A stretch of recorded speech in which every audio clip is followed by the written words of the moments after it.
भगवान श्रीकृष्णाने जन्म घेतला त्याच मुहूर्तावर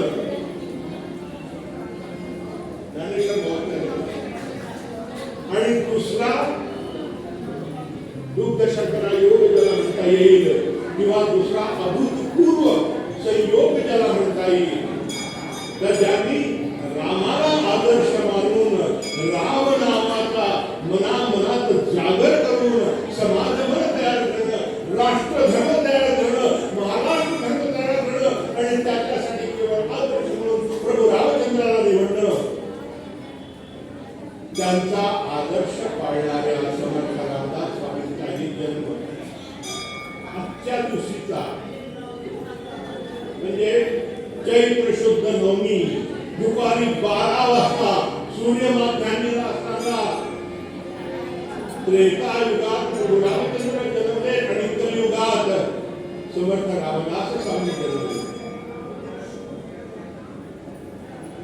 तोच तीच कळवळा, तोच भक्तांपोटीचा ओढ, भक्तांच्या कल्याणाबद्दल तेवढीच जागरूकता आणि म्हणून समर्थांच्या नावाचा उल्लेख आज आवश्यक आहे. आणि म्हणून आज पूर्वरंग आपण केवळ समर्थ आणि समर्थ काय सांगतात याच्यात जन्माचा अक्षर चरित्र सगळ्यांना माहिती आहे, पाठ आहे. हो इथे बुवायचा दुसरा पिढा तो श्रोत्यांकडून प्रतिसाद येतो, अरे हे राहिलं सांगायचं, ते राहिलं सांगायचं. आणि तिसरा दुग्ध शर्करा योग